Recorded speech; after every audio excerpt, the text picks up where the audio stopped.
నమస్తే NSR news కి స్వాగతం. నేను మీ సంతోషి. ప్రస్తుతం మనము యాదవ్ నగర్ పెట్రోల్ బంక్ దగ్గర అయితే ఉన్నాము. ఇక్కడ రోడ్డు పరిస్థితి అయితే గత 6 నెలల నుంచి ఇదే రోడ్డు పరిస్థితికి కొనసాగుతుంది. ఇక్కడ మనం చూసుకోవచ్చు ఎంత దారుణంగా రోడ్డు ఉందో. మొన్న రీసెంట్ గా కూడా తుఫాన్ వచ్చింది, అప్పుడు కూడా ఇదే పరిస్థితి రోడ్డు. కనీసం ఇక్కడ స్ట్రీట్ లైట్ కూడా అవైలబుల్ లేదు. ఇక్కడ ఉన్న స్థానికులు చెప్పిన ప్రకారం అయితే ఇప్పటికే 4-5 యాక్సిడెంట్లు అయినాయి, 4 చనిపోయారంటూ కూడా ఇక్కడ ఉన్న స్థానికులు చెప్పడం జరుగుతుంది. అది అంత చనిపోయి అంత మేజర్ యాక్సిడెంట్స్ అయినప్పటికీ కూడా ఇక్కడ ఎవ్వరు ఈ రోడ్ని పట్టించుకోవట్లేదు. రీసెంట్ గా కంకర్ ఏదైతే ఉందో అది ఇట్లానే కంప్లైంట్ చేస్తే కంకర్ ఏదైతే ఉందో మట్టి తెచ్చి ఇక్కడ పోయడం అయితే జరిగింది అంటూ కూడా చెప్తున్నారు. అది అప్పటి వరకే మళ్ళీ యథావిధిగా సేమ్ అదే పరిస్థితి అయితే ఇక్కడ ఉందంటూ కూడా ఇక్కడ స్థానికులు అయితే చెప్పడం జరుగుతుంది. ఒక్కసారి మనం ఇక్కడ ఉన్న స్థానికులతో మాట్లాడే ప్రయత్నం చేద్దాం. ఇక్కడ ఉన్న స్థానికులు ఉన్నారు, ఒకసారి వాళ్ళని అడిగి తెలుసుకుందాం. ఈ రోడ్డు పరిస్థితి ఏంటి అండి? ఎప్పటికి ఇంతే మేడం, గతుకుల రోడ్డు ఇప్పటికి 4-5 యాక్సిడెంట్లు అయినా. ఒకసారి యాక్సిడెంట్ అయితే చచ్చిపోయారు, 4 చచ్చిపోయారు. ఇక్కడ అయినా కంప్లైంట్ చేస్తారు. కంప్లైంట్ అంటే పోలీసులు వచ్చి చూసుకున్నారు, పోయారు. అయినా కూడా ఇక్కడే ఉంటారు రోడ్డు. ఇప్పుడు మేడారం సీజన్లో అయినా మంచిగా చేసి మంచిగా ఉంటాయి, ఇంకా అందరికీ బాగుంటుంది కదా మేడం. లారీలు బాగా తిరుగుడు వల్ల ఇంకా గతుకుల రోడ్డు బాగా అవుతుంది. అప్పటి మందం ప్యాచ్ చేసిపోతారు. మీరు ఎన్నిసార్లు వెళ్ళిండ్రంటే ఎన్నిసార్లు వెళ్ళి కంప్లైంట్ చేసి చూపించారా వాళ్ళకి వచ్చి? ఇక్కడ వాళ్ళు వచ్చి చూసుకొని పోతారు మేడం, చూసుకొని పోతారు కానీ చేస్తలేరు. అప్పుడు అంతకుముందు వాటర్ ప్రాబ్లం వల్ల మోటార్ ఇక్కడ వరకు తోవారు, మళ్ళీ నీళ్ళు వచ్చి మళ్ళీ అదే పరిస్థితి అవుతుంది. అంటే ఇది మొన్న రీసెంట్ గా తుఫాన్ వచ్చింది కదా, అప్పుడు ఏమన్నా అయిందా లేకుంటే?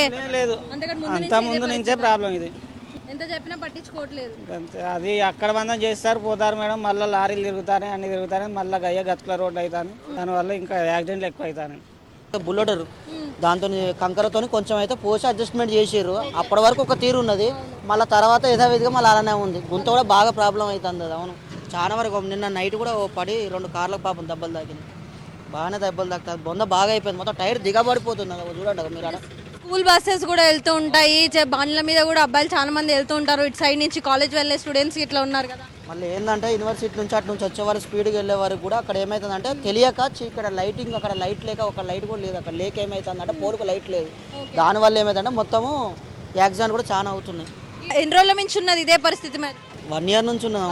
వెహికల్ పోతానే, వెహికల్ పోవడం వల్ల అట్లా ఉన్నాయి. అంత హెవీ వెహికల్ పోతా ఉంటాయి అట్లా. దానివల్ల అది చిన్న ఏమైందంటే అట్లా ఆ ప్రాబ్లం దాకా సాల్వ్ అయింది. అట్లా ఉన్నది. చెప్తే పట్టించుకుంటారా లేదా తర్వాత విషయం, కానీ యాక్సిడెంట్లు మాత్రం 100% అవుతాయి. ఎన్ని యాక్సిడెంట్లు అయినా ఇప్పటి వరకు? జనరల్గా అంటే పెద్దగా అయితే అవుతలేవు, కానీ వెహికల్ పోతా అంటే తెలియక స్పీడ్గా పోతారు. మళ్ళీ వెనక వెహికల్ వచ్చే వరకు ఏమవుతాయి ఆయన కంట్రోల్ కాకే ఈ వెహికల్ తాకి యాక్సిడెంట్లు అవుతాయి. అడ్జస్ట్మెంట్ అవుతారు. అక్కడ బొందు ఉన్నది కదా అట్లా అన్నట్టుగా. ఏం చెప్పాలనుకుంటున్నారు మరి రోడ్ గురించి? కానీ రోడ్డు మట్టి పోసి క్లియర్ చేస్తే బాగుంటుంది. మేడారం సీజన్ మళ్ళీ దానివల్ల ఇబ్బంది అవుతుంది కదా కార్లు వెళ్ళి ఎవరికైనా కూడా. విన్నారు కదా, ఇది ఇక్కడ ఉన్న పరిస్థితి. కనీసం రోడ్ అయితే జస్ట్ రీసెంట్ గా వచ్చైతే అక్కడ మట్టి అయితే పోవడం జరిగింది. కంకర్ ఏదైతే ఉందో అది మొత్తం అడ్జస్ట్మెంట్ అప్పటి మందం వరకు అడ్జస్ట్మెంట్ చేశారు.